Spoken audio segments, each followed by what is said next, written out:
Olá, boa noite. Você que nos tem acompanhado aqui toda terça-feira, quinta-feira, com as nossas lives do mandato, nós queremos anunciar que daqui a pouco começará mais uma delas. Nós vamos abordar hoje o tema sobre a questão do trabalho, relações de trabalho na atualidade. E para isso nós contaremos com a participação do Vinícius Oliveira Santos, um jovem pesquisador na área do trabalho e que nós poderemos explorar muito da sua própria trajetória. Vinícius, estamos aqui convidando, daqui a pouco ele vai entrar aqui. Está, acredito que se conectando já. Esse dia, muito bem. Aqui já entrou, então, nosso amigo Vinícius. Você me ouve bem, Vinícius? Estou ouvindo bem, você consegue me ouvir também? Perfeitamente, perfeitamente. Tudo certo. Muito Que bom. bom. Então, vamos começar a nossa atividade. Eu quero inicialmente, Vinícius, agradecer a você pela disponibilidade de participar. Depois eu vou fazer uma apresentação sua aqui. Aqueles que nos acompanham perceberão que nós nos conhecemos há muito tempo, né? E Sim. temos uma trajetória muito profícua, muito legal. Vinícius é um jovem pesquisador. Então vamos lá. Nós vamos debater hoje o tema relações de trabalho na atualidade. E o Vinícius, que é o nosso convidado de hoje, Vinícius Oliveira Santos, eu posso falar o seu apelido ou não? Fica à vontade, Edilson. Fica à vontade. Pode ficar à vontade. O chegado. Mas o Vinícius é professor na Universidade Federal de Goiás, campus Catalão. Né? Ele possui doutorado e mestrado em Sociologia pela Universidade Estadual de Campinas, lá no Instituto de Filosofia e Ciências Sociais e Ciências Humanas, na Unicamp. É também licenciado e bacharel em Ciências Sociais pela Universidade Federal de Uberlândia. E daí vem o nosso conhecimento. Eu tive o prazer de orientar o Vinícius na iniciação científica.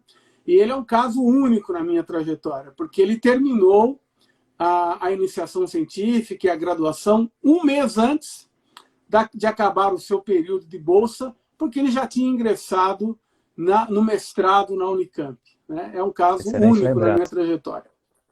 Né? Ele é autor do livro Trabalho Imaterial e Teoria do Valor em Marx, que é a sua dissertação de mestrado, certo, Vinícius? Certo, é isso mesmo. Muito bem. E eu participei, inclusive, da banca de doutorado dele, defendida depois desse livro. Ele atua nos seguintes temas: teoria sociológica, teoria social de Marx, sociologia do trabalho, trabalho imaterial, produção imaterial, setor de serviços. E ele exerce diversas atividades na área da cultura, pesquisa musical, produção, promoção cultural, tendo já organizado, realizado, promovido centenas de eventos.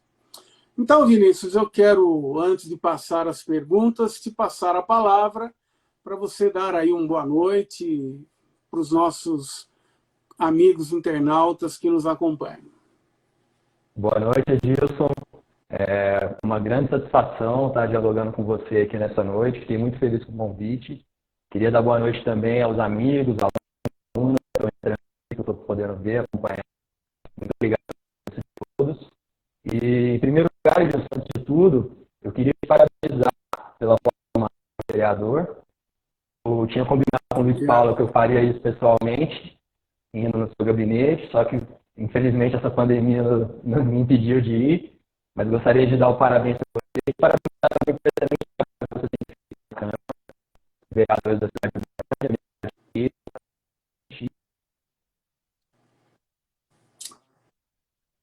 Uberlândia, né? Uberlândia precisava de uma veia progressista que você representa muito bem. E também quero agradecer o convite de participar dessa live, né? eles vêm aí há mais ou menos uns 15 anos, né? Desde a monografia, como você falou, a iniciação científica. Tive a satisfação de ser aluno, aprender psicologia com você, com rigor, com método. Isso foi muito bom. Foi muito importante poder dialogar com eles. Ok. Vinícius, parece que nós estamos com um probleminha na conexão. Você me vê bem, ouve bem, está tranquilo? Te vejo bem e te ouço bem. Não. Tá bom. Você Aqui, também me vê inclusive, bem e ouve alguns bem? internautas estão... Não, aqui eu tenho recebido algumas informações que o vídeo seu está chiando. Não sei Como? como é que nós podemos... O vídeo não está bom, tem outras pessoas falando isso. Não sei se é o Bom, caso de você sair e entrar novamente. Vamos esperar um peraí. pouquinho. Todo mundo está dizendo que a sua transmissão não está muito boa.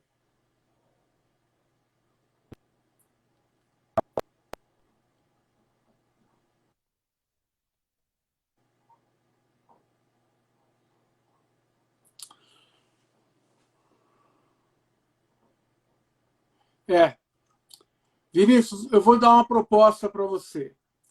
Saia e entre novamente para que a gente reinicie aqui a live. Pode ser?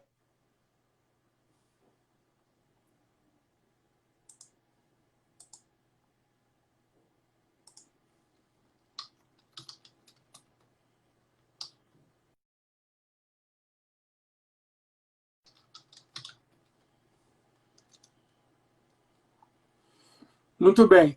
Nós estamos com um probleminha de conexão. Vamos esperar o Vinícius entrar aqui novamente para fazermos uma nova conexão a fim de retomarmos aqui o nosso debate.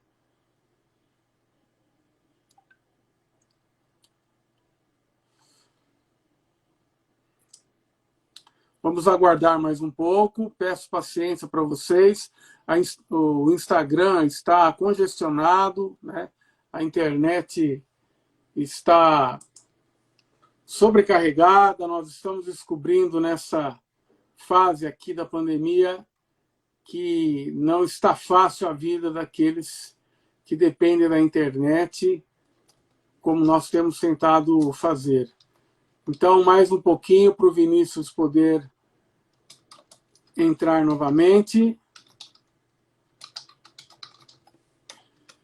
Hoje o debate nosso será sobre as relações de trabalho na atualidade, né? E essa atualidade não apenas em relação à pandemia, mas em relação ao que muitos convencionam chamar de Revolução 4.0, de novas tecnologias, trabalho imaterial. Então, vamos ver aqui se o Vinícius consegue entrar novamente. Vamos aguardar mais um pouco.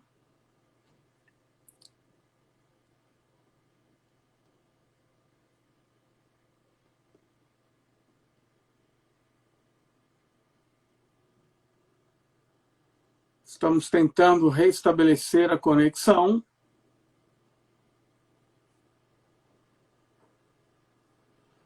Peço a paciência de todos vocês que já estão aqui na transmissão. O Vinícius não entrou ainda novamente. Nós temos, inclusive, a informação que hoje, ao longo do dia, outras lives tiveram o mesmo tipo de problema, o que indica que a questão... O Vinícius mandou aqui, está chegando.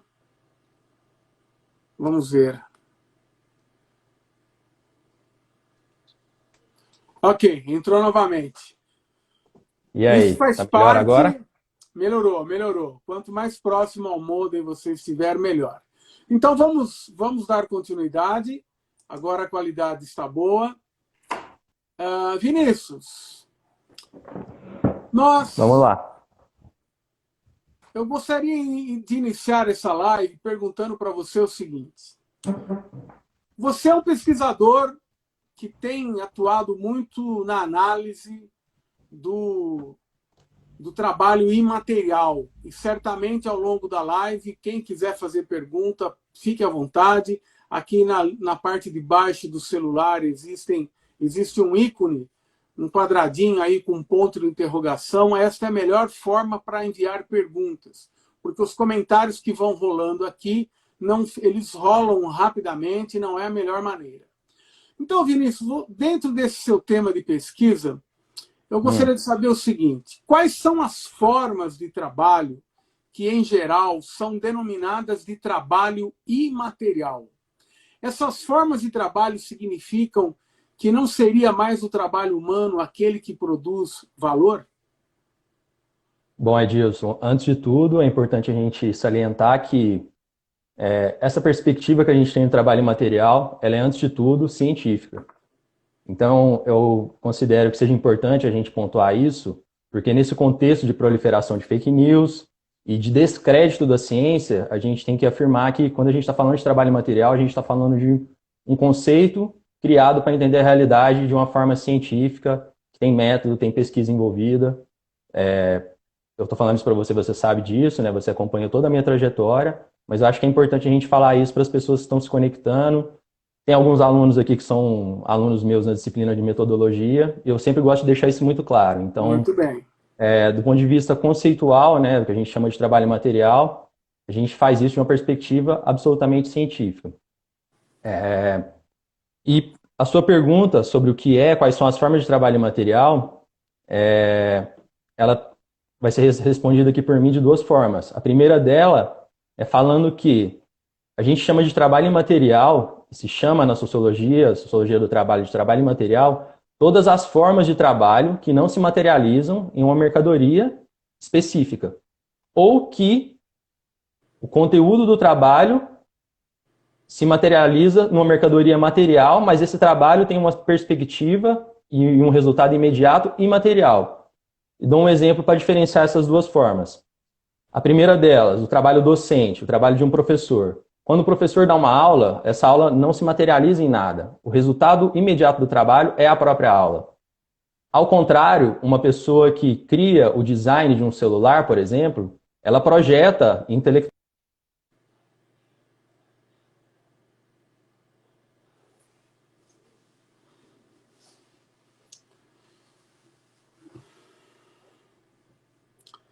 Voltamos a ter aqui um problema de conexão. Travou aqui o vídeo do Vinícius. Vamos aguardar se conseguimos superar esse entrave.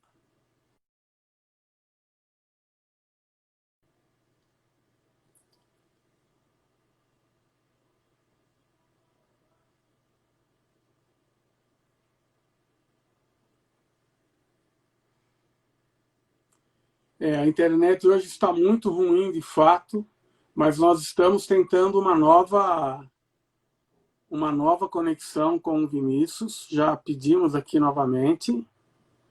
Peço a todos um pouquinho de paciência. Estamos aguardando aqui a nova entrada do Vinícius na nossa live de hoje. Parece que nós estamos descobrindo na prática quão limitada é a internet, né?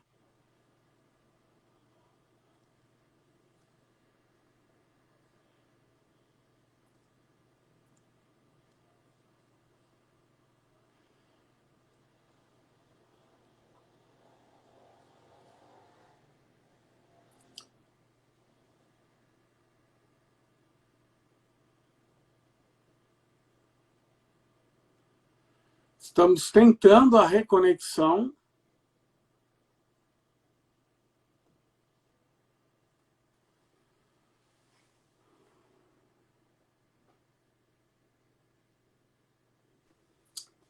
Olá. Ok, voltamos. Vinícius, Caiu a minha ou a sua? Porque não, eu continuei me vendo.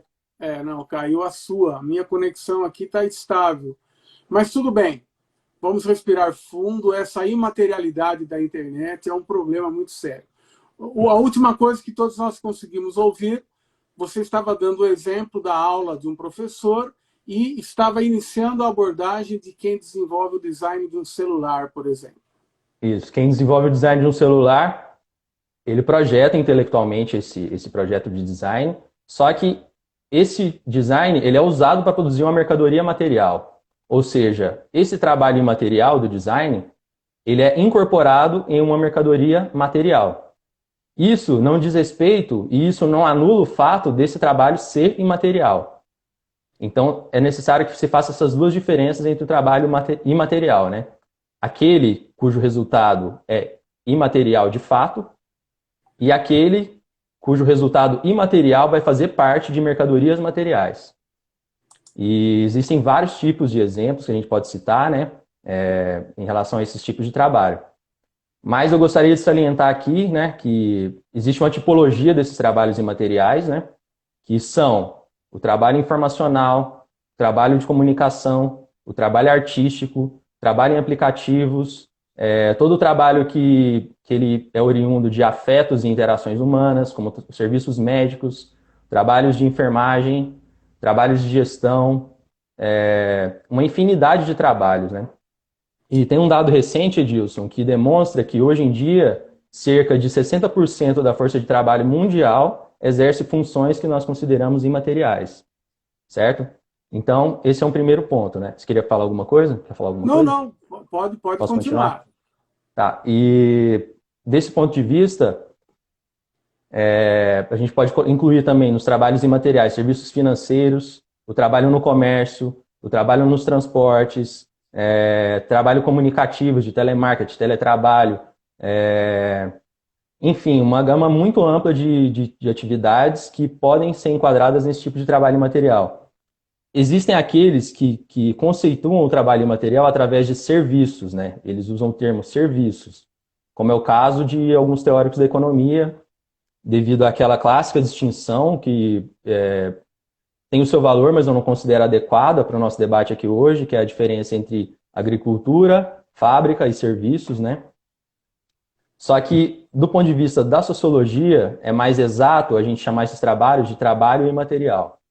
Então, eu estou vendo aqui que tem umas alunas minhas que estão entrando aqui que são da enfermagem, e eu sempre ressalto esse ponto de vista, que o trabalho da enfermagem, esses trabalhos de cuidado, né, o trabalho de care que a gente chama, são todos trabalhos imateriais. Certo? Feito isso, gostaria de salientar também que as maiores empresas, as empresas mais valiosas hoje em dia no capitalismo, elas são empresas da produção imaterial. Então, Google, Facebook, todas essas empresas, elas vendem o produto que elas oferecem ao consumidor, são produtos predominantemente materiais. Então, por mais que necessite de um computador ou de um celular, que são coisas materiais, para que essa utilidade seja efetivada, a prevalência da relação ela é imaterial, porque é gerar sentimentos, é gerar comunicação, é gerar interação humana. São aspectos que, do ponto de vista da materialidade física, da fisicidade, é melhor ser conceituada como trabalhos imateriais. Posto isso, eu gostaria de entrar agora na outra parte da sua pergunta, que você perguntou, né? Se essas formas significam que o trabalho, significam que não seria mais o trabalho humano aquele que produz valor, né? Sobre isso, Edilson, eu gostaria de falar que, primeiramente, que não há nenhum consenso se o trabalho imaterial gera ou não gera valor. Muita tinta foi gasta nos escritos, nos livros, foi gasta muita saliva, muito neurônio, muita briga envolvida sobre esse tema, né? E um resumo dele pode ser encontrado no meu livro, que você já falou, já mostrou. E para a gente entender essa relação entre valor e trabalho imaterial, eu queria fazer um breve retorno a como que surgiu essa questão, né? Perfeito. Então, esse debate ele tem mais ou menos uma vida de quase 300 anos. É um debate muito antigo, que ele se inicia, né, com a fisiocracia, com autores da economia francesa, que estavam vendo a prevalência do trabalho agrícola, né, na França da época, e eles começam a conceituar o trabalho, esse trabalho agrícola, como trabalho produtivo, ou seja, um trabalho que gera valor. Por quê? Porque eles viam que no trabalho agrícola havia um crescimento material, um crescimento físico do produto. Ou seja, se você planta, se você usa sementes para plantar trigo, vai nascer muito mais trigo do que essas sementes que você plantou, pela própria estrutura biológica da planta, né? Ela multiplica a matéria que foi colocada ali no começo do processo. Então, os fisiocratas, eles olham para esse tipo de trabalho e conceituam que este é o único tipo de trabalho que é produtivo de fato, que é o único trabalho que produz valor por conta desse aumento, desse crescimento de matéria física que é envolvida nesse tipo de trabalho. E esse ponto de vista foi superado por alguns economistas, né? E o mais destacado deles, Adam Smith, um dos grandes autores liberais, a quem Marx, né, e outros teóricos ditos socialistas, comunistas e críticos ao capitalismo, ele é bem visto, né? Tanto por Marx quanto por Lenin, a gente pode ver, né? E o Smith, ele refuta essa teoria dos fisiocratas, fazendo uma distinção entre, de um lado, o trabalho que gera ou que transforma a matéria, e de outro, o trabalho que não se efetiva em matéria.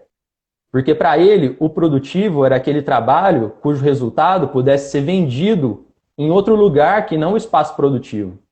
Então, por exemplo, um processo produtivo de produção de canetas, por exemplo. A caneta produzida na China pode ser vendida no Brasil, pode ser vendida em qualquer lugar do mundo. Agora, um professor que dá uma aula numa sala de aula, dificilmente ele vai ter o seu trabalho vendido na China, dificilmente vai ter o seu trabalho vendido nos Estados Unidos. Hoje em dia, a relação a relação virtual, né, e a relação de novas tecnologias da informação trouxe outras questões para esse debate. Só que o trabalho do professor, ele termina, ele se encerra naquele momento que ele está dando a aula. A relação docente, ela é uma relação direta entre aluno e professor. Então o Smith olha para esse tipo de trabalho e ele diz que como esse trabalho não pode ser vendido e não pode ser reproduzido, ele seria improdutivo. Ou seja, o trabalho material não geraria valor, segundo Adam Smith. Um outro teórico, um economista que merece destaque nessa questão do trabalho material, é o Sé, que ele vem dizer que primeiro é ele que cria essa terminologia imaterial para os serviços. Antes dele não se dava esse termo imaterial, se dava serviços que não perduram, serviços que não se materializam, mas não se falava em imaterial. O Sé, ele trouxe essa nomenclatura de imaterial para o estudo do trabalho e para o estudo da produção. Só que ele dá uma pista muito interessante, que eu vejo diretamente que Marx usa ela, que é: nenhum trabalho cria matéria. Não existe trabalho criador de matéria. O trabalho apenas transforma. Não há criação de átomos novos, materiais, em nenhum tipo de trabalho. O trabalho ele é transformador. E Marx ele pega essa pista e desenvolve ela em níveis altíssimos, né? Mas ele tem origem, né, nessa passagem do Sé, né, nessa teoria do Sé. Embora o Sé diga isso, ele é um teórico utilitarista, um economista utilitarista que está apegado à utilidade dos trabalhos e para ele, qualquer trabalho que gere uma utilidade é produtivo. Então, para ele, o trabalho imaterial, as atividades imateriais, as formas laborais que geram produtos imateriais, para eles são produtivas, mas do ponto de vista da utilidade, porque criam coisas úteis para a sociedade, coisas úteis para os indivíduos. No entanto, do ponto de vista da produção de capital e da produção de valor, Sé, ele vem dizer que o trabalho imaterial ele não pode gerar valor capital. Exatamente por isso, é um trabalho que se esvai no momento de sua produção. Ele termina ali, ele se encerra. Você não pega um produto do trabalho imaterial e reproduz ele quantas vezes você quiser, né? Na época. E esse é uma vertente, né? A segunda vertente que eu gostaria de salientar aqui é a vertente da economia do setor terciário, né? E foram autores que vieram já no século XX, pensando também essa relação dos serviços e do trabalho material. E qual que é o mote, qual que é a coluna vertebral dessa teoria? Autores como Colin Clark e Alan Fisher, né? E um deles é australiano, outro deles é inglês. Eles começaram a perceber que o capitalismo da época ele estava substituindo atividades fabris e atividades agrícolas por atividades de serviços. E eles começaram a ver que essas atividades de serviços estavam tendo uma importância econômica, uma importância social muito grande na produção do PIB de cada país. E para eles falam isso, que o serviço ele tem essa capacidade, essa possibilidade de ser imaterial. Então, quando eles veem crescendo essa demanda por serviços, principalmente em países de capitalismo central, eles vão entender e vão dizer que haveria uma mudança positiva na sociedade na qual o trabalho imaterial e os serviços tendesse a ser predominante. Lógico que eles estavam vendo era a Inglaterra, era os Estados Unidos, era a Austrália, onde há níveis de qualificação muito grande da força de trabalho, onde as tecnologias se desenvolvem primeiro, né, no âmbito do trabalho também. Só que essa teoria, além de criar essa importante distinção entre setor primário, setor secundário e setor terciário, elas influenciaram, em grande medida, as teorias sociológicas do trabalho imaterial, que são representadas por Negri, Lazarato e Gores, né? E eles misturam alguns pressupostos da economia política clássica e alguns pressupostos da teoria dos três setores. Eles misturam isso e elaboram uma teoria sociológica do trabalho imaterial. Então, eles vão lá no Smith e pegam esse pressuposto do Smith e do Ricardo, de que o trabalho imaterial ele não pode ser quantificado. Por exemplo, como que você quantifica o tempo de trabalho de uma música, por exemplo? Não tem como você quantificar. Você determinar, do ponto de vista quantitativo, contabilístico, quantas horas de trabalho foi necessário para produzir essa música. Porque o fazer... Vinícius, me permitam um parêntese. Eu quero lembrar aqui um exemplo que o Marx dá no famoso capítulo 6º, inédito. Bom, não é mais inédito porque nós já conhecemos, né? Mas na época era, em algum momento foi, em que ele cita o exemplo de um pianista num restaurante. Ele Sim. diz, o trabalho desse pianista, ele é produtivo ou é improdutivo? E o Marx conclui, é produtivo porque participa da valorização de alguma fração do capital. Então, é uma inovação, sim, né? Só para registrar que os elogios à qualidade da sua exposição, que para mim não é surpresa, né? São muito grandes. Te devolvo a palavra para você avançar, sim, aí nessa questão. Exatamente. Só que a questão é, do ponto de vista objetivo, daquele cálculo da produção de valor que Marx faz, inclusive, no capítulo 1º do Capital, né? Que é falar X horas de trabalho gera Y quantidade de produtos. Essa relação, né, quantitativa de valor. Os teóricos do trabalho imaterial olham para isso e dizem, se não é possível você estabelecer, por exemplo, quantas horas de trabalho existe numa música, porque você não está contabilizando o tempo que o músico estudou e demorou para aprender, o tempo que a intuição dele se desenvolveu de uma forma até inconsciente em relação à música. Isso não tem como ser quantificado e colocado nessa relação. Então, o que os teóricos do trabalho imaterial, representados por Negri, Lazarato e Gores, vão dizer? Que, como não há essa possibilidade de quantificação, inexiste a relação de valor. Eles vão dizer isso. E isso perdurou por muito tempo, Edilson, você sabe até melhor que eu, como uma teoria hegemônica da relação do trabalho imaterial. Quando eu fui estudar trabalho imaterial com você, o que eu tive que ler? Eu tive que ler esses caras. Porque não existia um livro, não existia uma obra grande sobre o trabalho imaterial de um ponto de vista que viesse a mostrar a relação de valor do trabalho imaterial. Embora isso já tenha sido dito tanto por Marx quanto pelos marxistas há muito tempo, e não existia um estudo específico para isso, né? Sobre essa relação de trabalho imaterial e mostrando como que ele gera valor. Se é impossível quantificá-lo, como que a gente prova a existência dele desse ponto de vista objetivo, né? E aí, sobre isso, a saída para esse embate é uma saída de tentar entender quais são os fatores determinantes da produção de valor em si.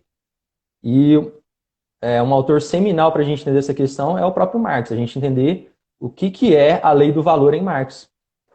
E aí o que a gente vê quando a gente faz uma análise atenta do que foi posto, né? Por Marx e por outros economistas também da época, não só Marx, também o Henry Storch é um economista liberal também muito importante para a gente entender isso. Mas qual que é a questão? Em primeiro lugar, produção de valor não pode ser confundida com produção de materialidade. Por quê? Há uma dialética necessária entre o trabalho útil concreto e o trabalho abstrato. A mercadoria ela é junção de valor e de valor de uso. Só que cada um desses fatores da mercadoria é determinado por uma parcela do trabalho. Um é o trabalho abstrato, outro é o trabalho concreto. O trabalho concreto ele diz respeito às coisas úteis, e aí sim, físicas, materiais da mercadoria. O trabalho abstrato ele diz respeito à produção de valor. Isso não quer dizer que a pessoa executa 2 trabalhos, não, ao mesmo tempo. Não. Com o mesmo trabalho, ela direciona um modo de fazer que vai gerar aquela mercadoria útil específica e, ao mesmo tempo, isso expressa que ela está inserida numa forma de trabalho social, coletiva e combinada cujo objetivo final é a produção de valor. Então, produzir valor não diz respeito se o trabalho é material ou imaterial, mas diz respeito à forma, ao tipo de trabalho, ao tipo de atividade no qual esse trabalhador está inserido. Então, essa é uma pista fundamental. Pode falar. Não, eu só queria que a gente concluísse. Essa é a live mais tranquila para mim. O meu trabalho foi te convidar, te apresentar e aproveitar o que você está ensinando. Mas só para a gente fechar essa primeira questão, para a gente poder avançar. Se você quiser concluir, pode concluir. É isso. A produção de valor, ela independe das formas concretas de trabalho, se é material ou se é imaterial, se é trabalho que é feito dentro de casa, no home office, ou se ele é feito numa fábrica. E ele é conceituado e visto como um trabalho que está inserido numa relação de produção de mais valor, onde há a exploração da força de trabalho. É isso. Então, por isso, eu gostaria de concluir que o trabalho imaterial, ele não anula a produção de valor, mas ele reforça e continua reproduzindo em níveis até mais acentuados do que a produção material e o trabalho material. Muito bem. Vocês estão percebendo que o Vinícius tem um conteúdo que garantiu a superação dessa lacuna que existia quando ele começou a estudar isso. Porque o grande livro sobre essa questão é dele. E aqui eu não estou falando, Vinícius, para te bajular, não é isso. É que eu conheço trabalhos que antecederam ao seu, inclusive autores com os quais você dialogou na Unicamp, em outros espaços, mas eu tenho convicção, né, porque conheço também o seu trabalho, que a sua contribuição superou a de todos os mestres nessa questão do trabalho imaterial. Então eu quero agora avançar um pouquinho, porque inclusive apareceu uma questão aqui, o trabalho doméstico. Bom, o trabalho doméstico ele pode adquirir a forma material ou imaterial, se alguém tiver dúvida, veja a materialidade de um prato de comida, né? Ou a imaterialidade, por exemplo, da educação de filhos, né? E exatamente. O trabalho doméstico pode ser feito e deve ser feito por todos que moram num espaço, não é algo ligado a um único gênero, não. Eu quero apresentar para você a segunda questão. Muito se fala e se vive hoje quanto ao trabalhador autônomo, né? O empreendedor, citando-se como exemplo o trabalhador por aplicativo. Na sua avaliação, trata-se de autonomia, de fato, ou essas formas de trabalho se inserem numa cadeia produtiva, como, por exemplo, na indústria do transporte, em que os que realizam na ponta o serviço tendem, inclusive, a estar desprotegidos da legislação trabalhista? Edilson, antes de responder, eu gostaria de te agradecer pelas palavras que você falou sobre o meu trabalho. Muito obrigado e dizer que tudo isso eu devo a você também, que foi um grande mestre, continua sendo. Sobre a sua questão, eu sempre falo para meus alunos que é muito importante a gente prestar atenção nos termos, né? Então, tentar entender o que é autonomia. que significa esse nome, autonomia? Se a gente for analisar a etimologia da palavra, né? Nomos, né? Norma, e auto, né? Pessoal, uma norma que vem do próprio indivíduo. Eu não consigo ver no trabalho por aplicativo nenhum elemento, ou no trabalho de home office, nenhum elemento de autonomia. E aqui, mais uma vez, a pista de marketing é interessantíssima para a gente pensar que, seja o Uber, seja iFood, seja uma pessoa que está submetida a CLT, ela é livre só por alguns pontos de vista. Ela é livre dos meios de produção que ela não possui e ela é livre para escolher se ela trabalha ou morre de fome. Então, daí a gente já inicia de que pensamento segundo o qual não há autonomia nessas formas de trabalho, né? E eu queria dar um exemplo, pegando esse exemplo da Uber, né, da 99, que são essas formas de trabalho que estão inseridas dentro da indústria de transportes, né? Usar isso como exemplo, né? Então a gente pode pensar que a Uber, por exemplo, ela é uma empresa que não é uma empresa de transporte direto, né? A Uber não tem carro. Frota, não tem frota. Não tem frota, isso, não tem frota. Ela é uma empresa que o produto dessa indústria, da Uber, é a conexão entre o consumidor e o motorista. É isso que ela faz. Esse é o serviço que ela presta. Quando a gente usa Uber, é isso que a gente está consumindo, né? Então, ela desestruturou, de certa forma, a indústria de transporte de pessoas que existia antes dela, que era muitas vezes marcado por pessoas que detinham o seu próprio carro, ou no caso do iFood, a sua própria moto. E ela trouxe um novo elemento, qual que é o elemento? Que não interessa se você tem carro ou se você não tem carro. Se você não se submete ao aplicativo, se você não se submete a essa nova célula de produção de valor que eles criaram através de trabalho de tecnologia, desenvolvimento de aplicativos, de publicidade também, que é muito importante para que seja um aplicativo forte. Se você não se submete, você não consegue vender o seu serviço de transporte de pessoas de uma forma tão intensa quanto se você tivesse submetido a esse aplicativo. Então, ela desestruturou empresas de táxis, desestruturou o taxista que vendia o seu trabalho de uma forma livre. Ela desestruturou o entregador que detinha um vínculo empregatício com algum restaurante.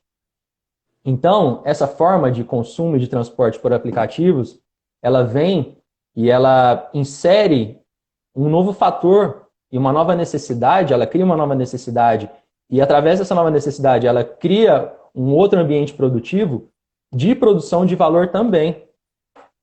Só que ela tem algumas características que, por exemplo, a forma produtiva dela é totalmente mascarada, totalmente escamoteada. Quando você paga, você não sabe se você está pagando o motorista ou se você está pagando a Uber. Então, é uma relação totalmente escamoteada, que eu chamo de zona nebulosa do trabalho digital, né? Ela é colocada, esse tipo de trabalho é colocado num espaço nebuloso que você não sabe quem que é o empregador, quem que é o empregado, para quem você está pagando, quem está pagando quem, e quais são as consequências disso? As consequências diretas disso é um aumento da jornada de trabalho do trabalhador, então a gente vê motoristas que ficam quase 24 horas trabalhando no fim de semana.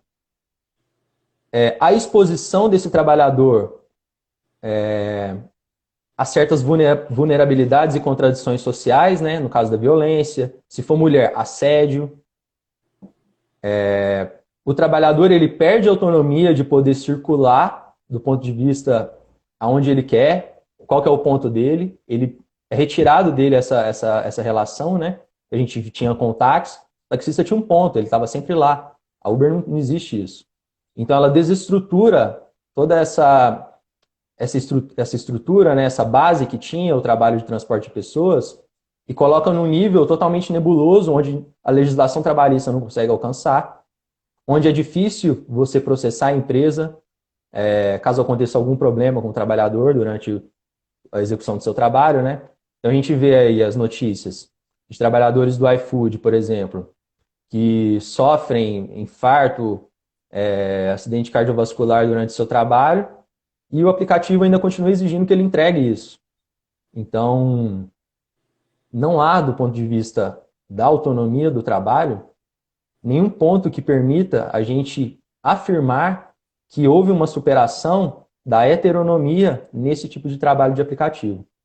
É bem interessante, eu quero dialogar com você, apenas pontuando rapidamente 3 aspectos, né?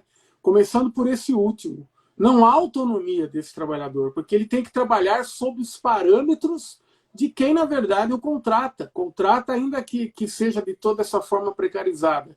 Uma outra pista em Marx, que talvez seja importante para quem for estudar a questão do trabalhador por aplicativo, é que o Marx falava que o salário por peça, lá no século XIX, era a forma mais sofisticada de subsunção do trabalhador à lógica do capital. E quando o uberista entrega para Uber 25% do valor de toda a corrida, é mais ou menos o seguinte, há uma inversão de papéis na aparência. Porque, por outro lado, a Uber deixa, entre aspas, com quem fez o trabalho, 75% da corrida, mas desse montante sai o salário, a renda do uberista, sai a reposição do capital fixo, que é o seu carro, às vezes ele aluga isso numa locadora. Então, é uma cadeia produtiva muito engenhosa de produção de valor e de apropriação de valor, né? Bom, vamos passar aqui para a terceira questão. E só um último ponto também, Edilson. Claro. Ela mostra essa tendência contemporânea do capital, que é o de reduzir o tempo de rotação do capital, né? Isso. Então, o que é a rotação do capital? É o tempo que um capital ele demora para ser reinvestido no processo, né? E como que a Uber faz isso? Ela faz isso aumentando de uma forma exponencial o tempo que você gasta para pedir um motorista e o motorista chegar na porta da sua casa e você pagar ele. Quem é da época do táxi, né? Quem utilizou táxi, como eu, você, a gente sabe que para pedir um táxi a gente muitas vezes tinha que agendar, porque se a gente tivesse horário, muitas vezes a gente corria o risco de não ter um táxi na nossa porta. E a Uber, ele reduz esse tempo, que é uma tendência contemporânea do capital, e que é uma das formas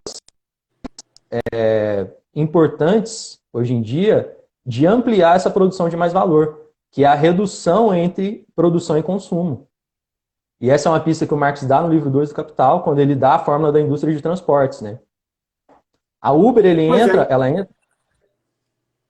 Oi? Não, pode concluir. A Uber, ela entra em um ponto daquela fórmula da indústria de transportes e ela consegue diminuir o tempo de rotação do capital e com isso o capital ele consegue rodar muito mais vezes. Um capital pequeno que roda muitas vezes, ele se valoriza muito mais que um capital grande que roda poucas vezes. É impressionante, né, Vinícius, como as categorias analíticas de Marx têm uma atualidade, uma capacidade de desvendar a realidade para além das aparências. É algo, assim, eu diria que quase emocionante, né? Sim, bom, vamos passar aqui para a pergunta. Nós temos ainda cerca de 17 minutos de live, embora eu quisesse que a live durasse mais 3 horas e meia, pelo menos. As novas tecnologias de informação e comunicação, as chamadas TICs, têm sido muito utilizadas nesses tempos de pandemia. Professor, então, que está dando aula por teletrabalho, está trabalhando muito mais. Como você analisa o chamado teletrabalho, o home office? As relações de trabalho que ele estabelece representam a superação do capitalismo, como alguns pós-modernos querem afirmar, ou a sua continuidade sob novas roupagens? Olha, Dilson, acho não, tenho certeza, só colocando uma forma hipotética, né, que o home office, inclusive esse praticado durante a pandemia, não só ele, como todas as formas de trabalho a domicílio que existiram antes disso, são formas também de produção de capital com outras roupagens. Eu não acho que há superação e não vejo nenhum elemento positivo no home office, por exemplo, como algumas pessoas veem. Só fazendo um pequeno resgate, né, do que significa esse trabalho a domicílio, né? Na época de Marx, né, e essa é uma forma que perdurou até ontem, no caso do Brasil e de outros países, que é as fábricas, elas poderiam ter um braço fora da fábrica. Então, algumas Etapas, né? parcelas, algumas etapas, algumas parcelas Isso. do produto mais simples, podiam ser utilizadas no ambiente doméstico do trabalhador. E o que significa isso na prática, de uma forma resumida, né? Que há um aumento de braços que vão produzir aquele produto, né? Porque o trabalhador vai puxar, ou a trabalhadora vai puxar o seu cônjuge, vai puxar os seus filhos para fazer alguma etapa. Então, há um aumento de braços que executam esse trabalho, né?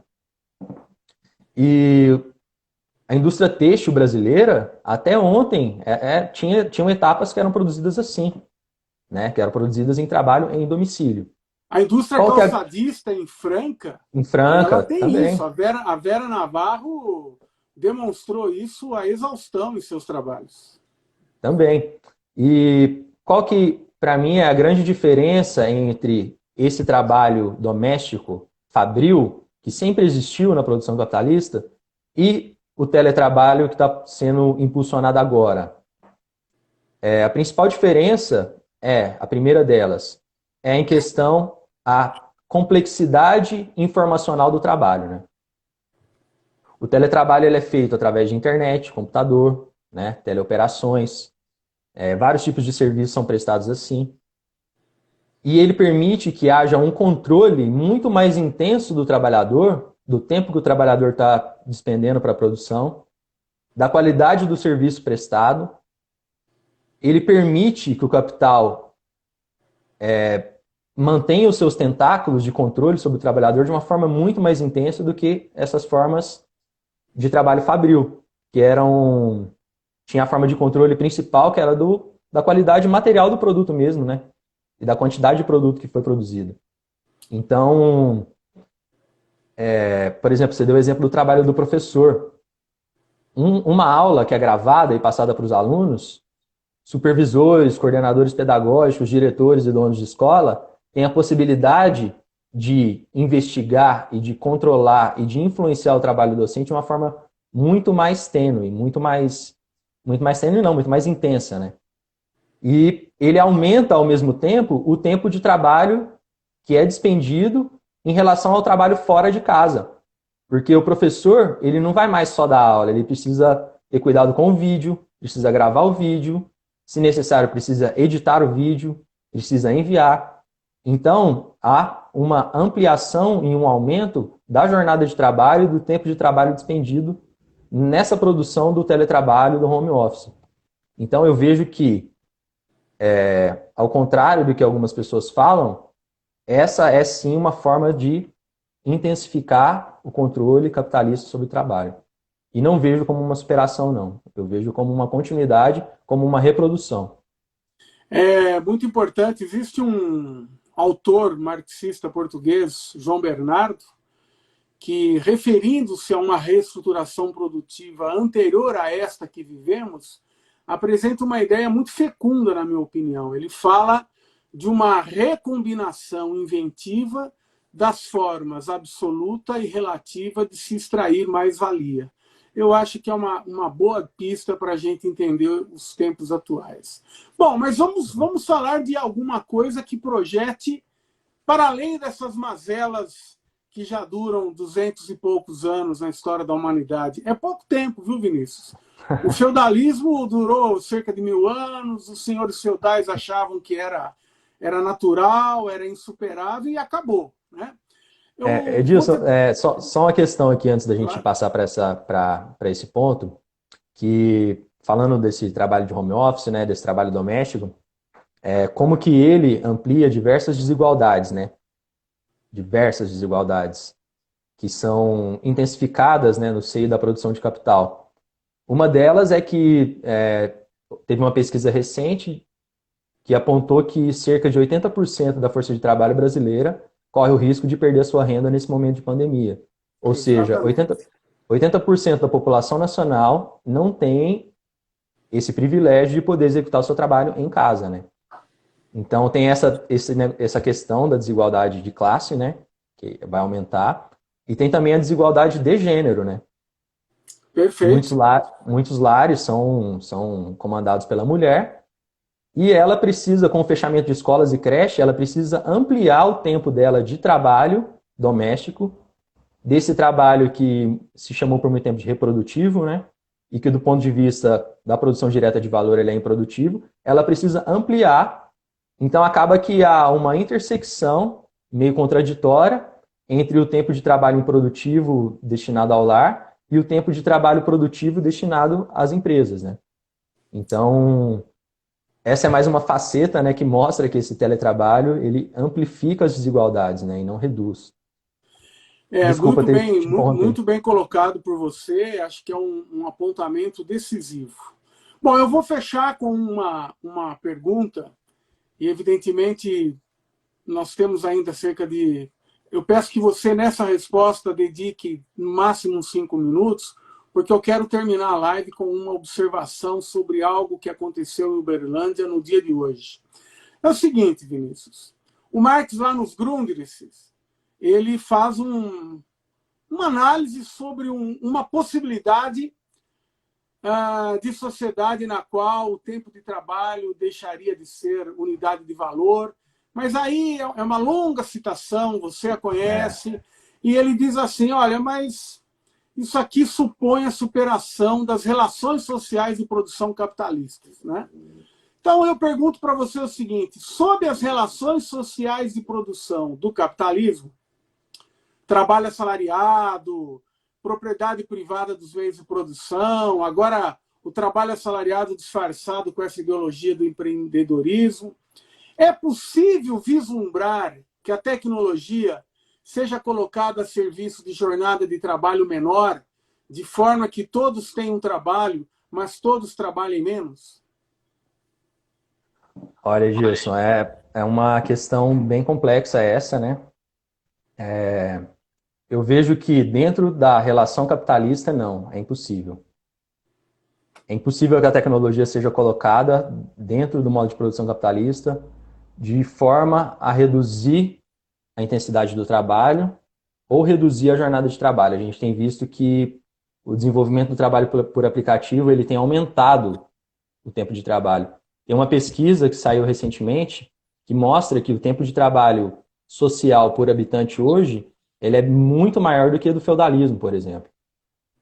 E tem uma outra questão também sobre a tecnologia, para além dessa, da relação capitalista, que é, enquanto a tecnologia ela for desenvolvida principalmente por homens brancos, ricos e colocados a serviços de classe desses homens, dificilmente ela vai ter um potencial de melhorar, né, de uma forma prática a vida das pessoas. Só que tem uma questão que eu acho interessante também, importante de mencionar, que é a seguinte: o problema não é a tecnologia em si, mas sim a aplicação, seguindo alguns preceitos de classe, de gênero, de raça, de localidade. Essa tecnologia, o problema dela não é ela em si, mas sim essa aplicação dela, né? Então, eu vejo que só em outro tipo de sociedade é que a gente vai conseguir elaborar e vai conseguir trazer esse benefício que está, né, enquanto potência, né, na tecnologia, mas que enquanto efetividade, enquanto efeito, eu vejo uma coisa ainda muito distante de ser acontecida por conta dessas várias desigualdades que existem na produção da tecnologia, no acesso à tecnologia e na venda dessa tecnologia para uso das pessoas, né? Então, ela exige que tenha uma nova forma, um outro tipo de sociedade, outras relações sociais e formas de luta para tentar barrar esse avanço da tecnologia que está vindo para intensificar e ampliar a jornada de trabalho. É importante você ter apontado para isso, porque isso me remete, Vinícius e todos que nos acompanham, a uma questão muito relevante para a nossa tradição, que é a seguinte: a superação do capitalismo é uma necessidade, não uma... mas é uma necessidade se nós quisermos... O Vinícius saiu aqui, vamos ver se ele volta. Enquanto ele não volta, eu vou aqui, eu vou fazer o registro que havia anunciado já. Ok, reconectou. Olha, a tecnologia está querendo nos derrubar, mas nós vamos chegar ao final da live, com certeza. Vamos chegar lá. Eu queria fazer um registro aqui, Vinícius, que é o seguinte. Hoje, o Diário de Uberlândia, que é um jornal que atualmente existe na cidade, registrou que trabalhadores que trabalham na construção de uma praça, se eu não me engano, Praça da Juventude, num bairro da periferia aqui de Uberlândia, fizeram a denúncia sobre condições de trabalho análogas ao trabalho escravo. Então, o capitalismo recombina o tempo todo formas muito sofisticadas de trabalho, controlando todas elas, na sua lógica de valorização, com formas que se imaginava passadas, pretéritas, né?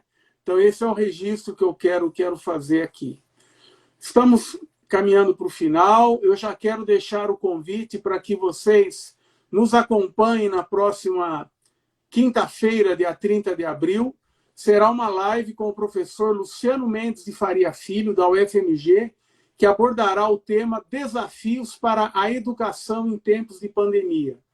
Vinícius, eu quero te agradecer imensamente.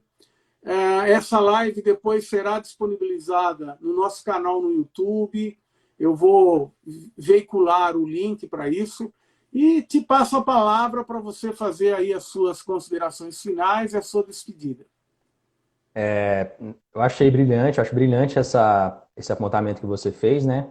Demonstra que as formas contemporâneas de trabalho, elas não são estranhas às formas próximas à escravidão e próximas à servidão, né? E sobre isso tem um brilhante livro do nosso professor Ricardo Antunes, né? Isso. E tem o título genial, como ele sempre foi, e é muito bom de título, né? O Privilégio da Servidão. Isso. Que mostra exatamente isso, né? Como que essas formas digitais, elas têm trazido de volta certos aspectos que se aproximam mais ao trabalho servil e escravo do que a um trabalho, digamos, autônomo e livre, né? Ao contrário do que se prega aí. Queria agradecer, Dilson, imensamente por esse convite, por esse diálogo. É sempre muito bom conversar com você, é sempre muito bom te ver, embora tendo a mediação aqui de um celular, né? Te parabenizar pela iniciativa de fazer essas lives aí agora nesse contexto de pandemia. E, mais uma vez, te parabenizar pelo excelente trabalho que você tem feito na Câmara dos Vereadores de Uberlândia. Muito obrigado. Grande Forte abraço para abraço. você. Ficamos por aqui. A live ela foi assim objeto de muita sabotagem tecnológica, de uma guerra tecnológica, mas nós, de maneira muito persistente, chegamos ao final, conseguimos concluir o nosso roteiro. Um abraço, nos acompanhe nas próximas semanas, terça, quinta-feira, às 20 horas, sempre por aqui. Até mais, Vinícius. Abraço, Edilson. É nóis.